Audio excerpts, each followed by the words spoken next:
starting to open up, but Jan Blehovich continues to land. 30 seconds to go in the round. Oh!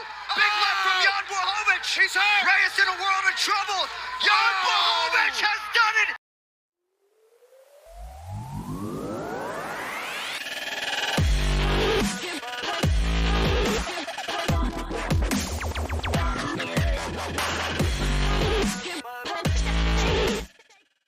Welcome to Kyle Anthony's UFC betting show. I am Kyle Anthony, and welcome to the podcast. Welcome to the betting show for UFC on ESPN between Jan Blehovich and Aleksandar Rakic. We're going to talk two plays, of course, the main event, and we're going to see how we do here, man. I really have some interesting things to talk about in both of the fights that I will be discussing today, so interested to hear your takes. And again, as always, man, I appreciate everybody liking, sharing, commenting, following me, subscribing. Follow me on Twitter at Kyle Anthony UFC, as well as here on YouTube. I appreciate all the support, man. Everybody's great. And again, even if we disagree on certain things, we're on the same team. We're here to beat those bookies. And last weekend, we did 2-2 last weekend. Really was hoping that Gaethje would pull that out. It was, for as long as it lasted, it was a very interesting fight. But I gotta say, man, I really thought that if Justin landed that big shot, that was going to be the end. He would swarm on him. He would knock him out. Didn't think the chin was going to be there for Oliveira. But boy, he battled back in a tough situation, showed why he's the champion.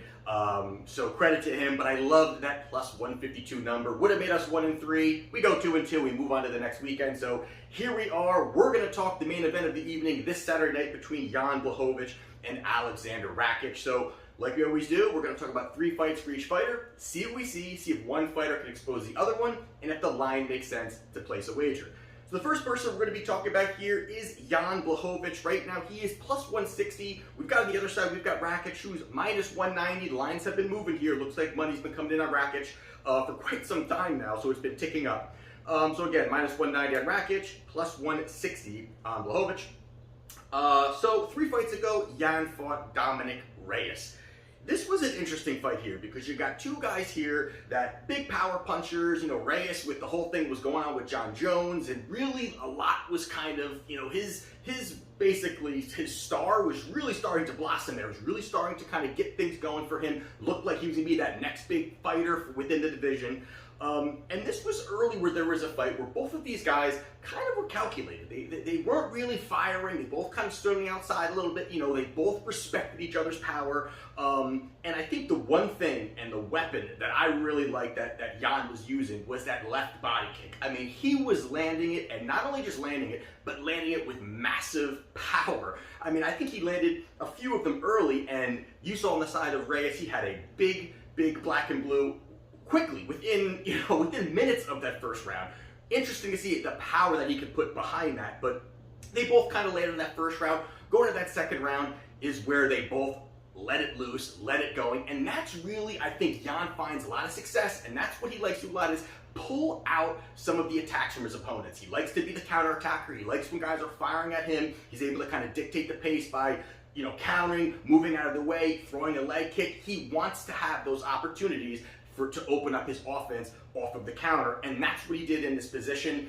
Reyes started firing. He landed, Jan landed a couple nice big shots, hurt him, dropped him, fight over in the second round. In this fight here, there wasn't as much to break down just because first round really wasn't too much, and second round, they kind of went balls to the wall there, and then that's where Jan ended up having a lot of success there. But the countering of Jan, very beautiful in that fight there when they finally decided to really kind of go for it in that fight. So Jan goes out there and gets a knockout victory in the second round. And then 2 fights ago, he fought Israel Adesanya. This was a very interesting fight.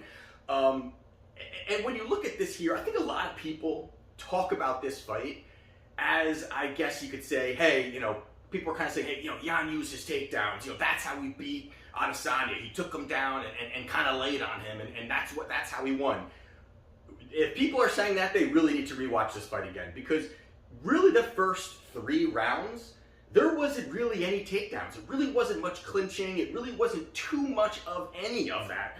And the first 2 rounds, I gave it to Jan. I just rewatching it, kind of, okay, let me rescore this with an open mind. Let me rescore this fight. And Jan actually, I mean, even just kind of going back to, wow, man, I thought it was a lot closer. Jan looked great. I mean, the way that he was able to outstrike Israel Adesanya on the feet for the first 2 rounds, third round I think was the one where I'd given it to Israel, but the first 2 rounds was clearly him.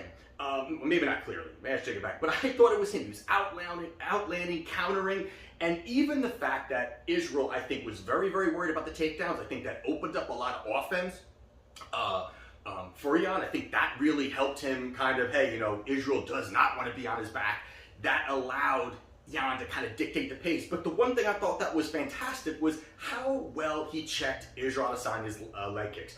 I thought that was great. I mean, the way that he, you know, it's not that Israel has these powerful leg kicks, but I think what he was able to do was a guy who could really throw some snapping kicks. He was able to go there. He was able to, you know, check the leg kick and then fire a shot. And I think that even pushed Israel back further. Didn't want to, you know, it kind of took him out of his game right away. And even in, you know, in that 4th and the 5th round is really where Jan kind of, you know, was deeper into the fight, and that's where Jan started to utilize the level changes. And the one thing when you listen to these fights, I mean, when you watch these fights, don't listen to them, because this was one where you had Joe Rogan, you had Daniel Cormier. I mean, everybody in the first 3-4 rounds, they're talking about Israel Adesanya like he's dominating this fight. I mean, it was really mind-blowing about how one-sided, and I know a lot of that goes on with Joe Rogan, but really it was bad, I thought, in this fight, where they're talking about his feints and this and that, while Jan's just kind of chipping away on the scorecards, landing some shots, you know, blocking the leg kicks, you know, just doing a really good job out there on the feet. Gets the decision victory here, but again, this was not one of those fights where you saw Jan just, you know, the takedowns, utilizing top control and getting the victory. I think he did a lot of great things there, but he goes out there and gets the decision victory over Israel Adesanya. So you have it there. The most recent fight is where he fought Glover Teixeira. This one here is an interesting one here because I think this is actually a very tough stylistic matchup for Blehovich, I believe, in this spot here. And right away you saw Glover went for the takedowns. He did not want to, he wasted no time. He went for the takedown, got top control. And that whole first round was all Glover on top, you know, working from top position, ground and pound, trying to submission hunt a little bit, making it dirty. And the one thing I thought that Glover did great was he kept Jan working from the bottom. He did, you know, and they kind of talked about it a little bit, the announcers were talking about it a little bit too, was where he would just, you know, hands on him, landing shots, you know, keeping his head, you know, positioning right, pushing on him, keeping Jan working. And when I got into the second round, and Jan kind of held on there, he didn't want to deal with it, they finally started firing in that second round, is where Jan wanted, I don't want to be any part of the bottom. And then once again, Glover, as good as he is, was able to get the takedown, you know, selling out on these takedowns, knowing I don't want to stand and bang, I'd rather go for the takedowns. That's where he's at. His chin's been iffy. He gets the takedown, he worked to back, he gets the submission victory over Jan Blehovich. Glover gets the victory there, second round submission.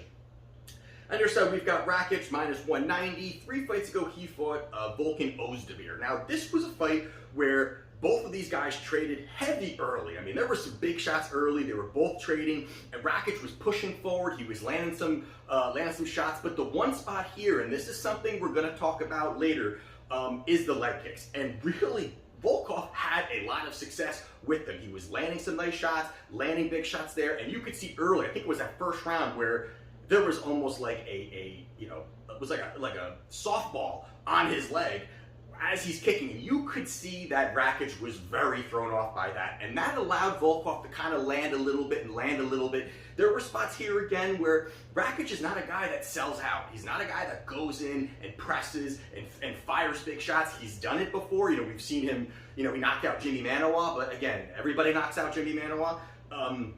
But this is a spot here where Volkov was just doing enough, and I think the leg kick really threw off Rakic. He wasn't able to really kind of dictate the pace as he normally is. It was a very close fight, not the most, you know, the first round was pretty interesting, and then after that it was kind of like pitter-patter shots, guys swinging and missing wildly. But pretty much there you did have Volkov, did get the decision victory. Very close fight though, but there you have it there. 2 fights ago, he fought Anthony Smith. This was one here where now Rakic, who does have great leg kicks, really utilized it early. He went in early, fired like 2 or 3, and I think by like the second or third one, Smith's leg was toast. I mean, he fell, after one hard shot to the leg in that first round. And then after that, the second and third round, you could see Smith was in massive pain, could not really even kind of plant. Even when he threw a shot, I think it was a second or third round, he threw a shot and basically like fell to the ground. And Rakic just keeping top control. And that to me there, you know, it was a good performance for him. It shows he's got, you know, Rakic is a big guy for the division. He's got power. He's got strength. There's no doubt about that. He's definitely a plus athlete. He you know, has this ability. But in this year, he couldn't really display it as much, but he did enough. Smith was hurt. He utilized that, took advantage of it, capitalized, got the victory, ended up winning decision victory over Anthony Smith. So there you have it there. And then most recently, he fought Thiago Santos, and this is the Thiago Santos we all know that is not the same old Thiago Santos, the guy with the killer instinct, just goes in there, the guy with the hammer on his chest who goes nuts. Not that guy anymore. Still has the hammer on his chest, but not that guy anymore. And this was a spot here where it was minimal output for both guys. I mean, we've seen Thiago Santos just not really be active as he used to. He's really not willing to get hurt. He's really not willing, to get hit. After getting hurt against John Jones with his leg, and he battled through it. I mean, you know, tore his knee all up, and was still able to finish the fight and make it very, very competitive. Since then, he has really tailed off. And this was a spot here where there were spots where really I thought Rakic could have really went all in and really landed some big shots. And both of these guys, again, kind of pitter-pattering shots here and there. You know, maybe you see a big barrage from Rakic, and Thiago Santos kind of pivots out of the way, and it really was not that too much. It was just enough what Rakic was doing to get the victory. But the surprising part to me was later in this fight where you pretty much saw Santos was not really active, not really seeking to get the finish, knew he was down 2 rounds, still wasn't looking to push, and Rakic played it safe. And I think that's what he does. He definitely plays it safe in certain spots we've seen, but he just the pressing, he really could have, I think, laid it on Santos in certain spots. Didn't. Either way, he did get a nice decision victory. He gets the win there. So there you have it there. So with that being said, now I think the first thing, and I kind of touched on it a little bit before, the biggest thing for me here is going to be the leg kicks. And you know, we know that's been a thread in a lot of fights here, where who's going to use them, who can use them, who fires them more. Obviously, it didn't work for Gaethje, but that obviously is a big weapon. But the biggest part of this is that Yan checks leg kicks exceptionally well. And I was so impressed by the last few fights that he's had, where he's been able to check them very comfortably. He is very, very tight when it comes to just defensive awareness, and when he's on his feet, he's very comfortable with that. What he's not comfortable with is when there's pressure, when there's somebody in his face pushing on him. Somebody like Glover, where there's somebody pushing on him, can't get space, there's too much going on, he's looking to defend the takedowns, he can't get his shots off, and I think that really puts Yan in very, very tough situations. We've got somebody like Rakic who does not check leg kicks. He fires them off at a very, very high, you know, as in strength-wise. I mean, he puts everything into them. But we have seen that he's very heavy on his front foot. That, to me, has shown where guys like Volkov are gonna fire those off. That was the path of how Volkov ended up getting that victory. Was pretty much from that. Now, he could have probably done a little bit more, but pretty much from that is how he got the victory. He hurt Rakic early. Rakic was not checking them at any point. And then you've got the other fights that just happened. Smith was on his back the entire time, and Thiago Santos hardly did anything. So we weren't able to see, is Rakic getting better at checking them? But the fact that his actual normal, comfortable stance is he's very heavy on that front foot is going to allow somebody like Yan, who loves to fire leg kicks and is also good at checking them, that's going to be an opening for him. I think that's really going to help him with kind of dictating the pace of this fight, where you've got a guy, Rakic, who is a little bit more lower volume, and that's the other part of this. The low volume of Rakic, I think, helps Yan also. I think that, again, we talked about it for a second there about Glover kind of pushing forward, level changes, pressing, you know, getting in his face, making it dirty.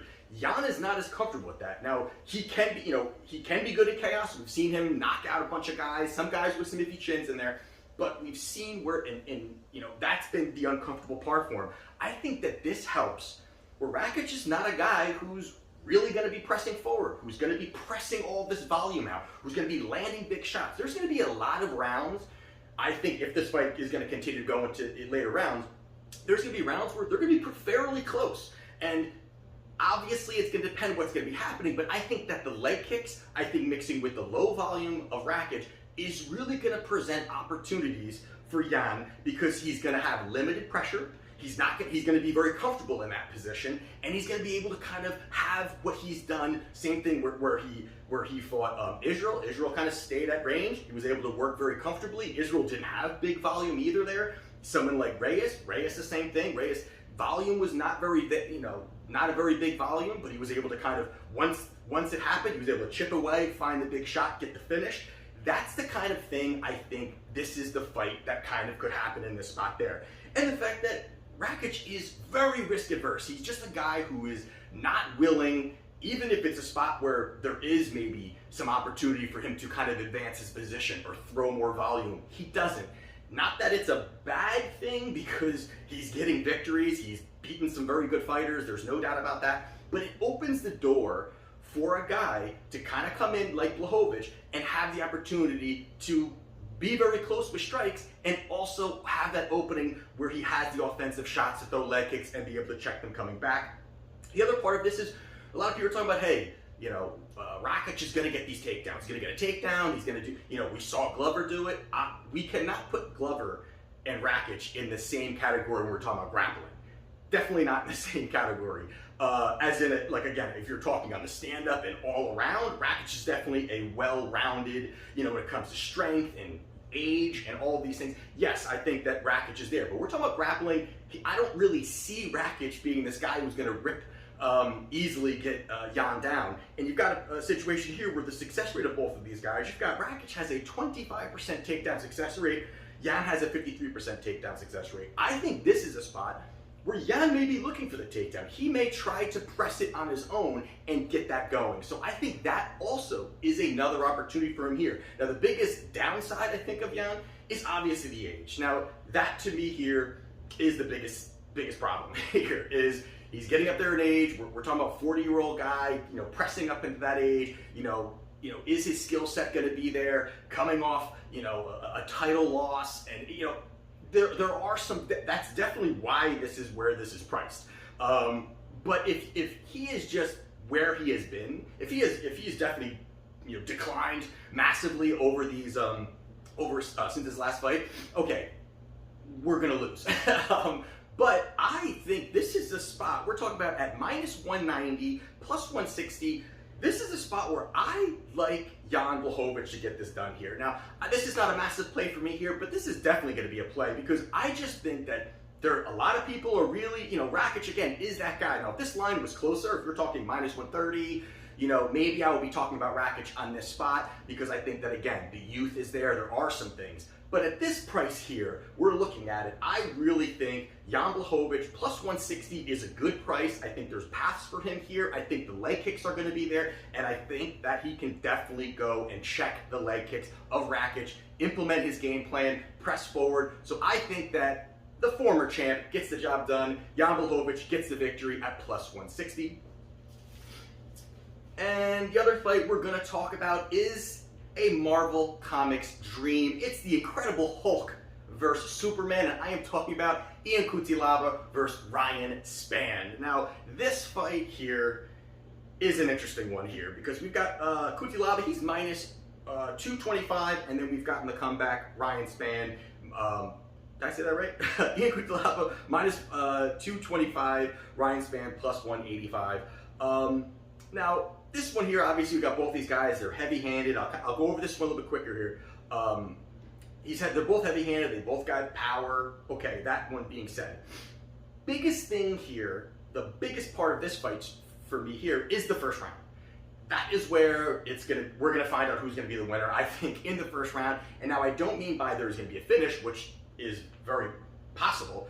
But we have seen Ian Cutelaba, the way he fights, he is balls to the wall, all in 100% in that first round.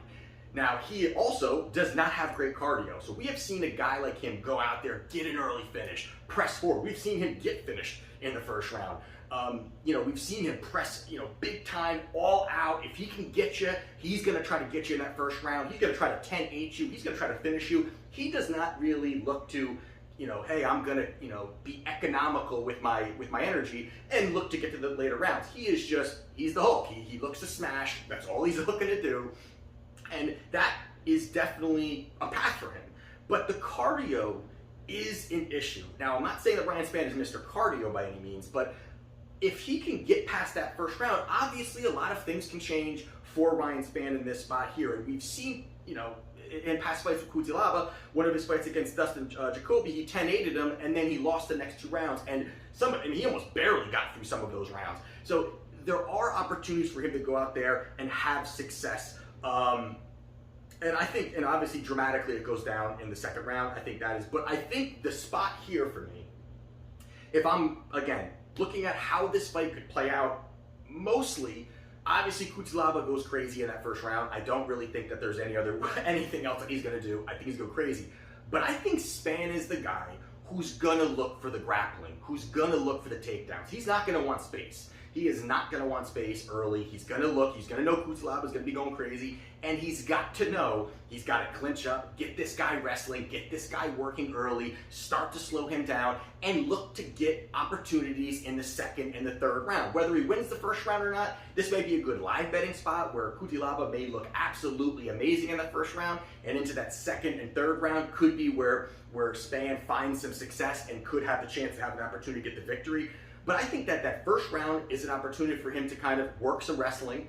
And then in that second and third round, he's got a 4-inch reach advantage. I think he starts to use some of that. I think that really is going to help him over those next 2 rounds when Cutelaba slows down. We've seen him in past fights. He slows down. Once he gets to that second and third round, he's still just cocking back and firing a big hook or kind of sloppily clinching up. Now, if Spann can kind of just keep it together, at this price here, this is a dog or pass completely for me. I don't really see any way that you can quantify the minus 225 with Cutelaba, even if Cutelaba knocks him out in the first round. I think that once there's some space into that second round, that third round, that is where Spann can have success. So if he can kind of survive that first round, which is going to be, I think, kind of crazy, I think that helps him there too. And, again, we've seen Cutelaba make terrible decisions in many of his past fights where he just makes horrible decisions, where he's either looking, he's giving up a position just to kind of fire one big shot, or the stupid stuff that he did where he pretend like he was hurt. There's a lot of things that he's done there where I think Spann can find an opportunity. He's a big guy. He's not going to be an easy guy to take down. He's a big, strong guy. So for me here, I like Ryan Spann plus 185. I think Ryan Spann plus 185 is a great spot here. I think he's got an opportunity to get the finish himself. I'm not willing to do that because I think it could get kind of crazy and he may just be able to kind of get on top of Cutelaba, work positioning. But either way, I do like Ryan Spann plus 185 to get the job done Saturday night.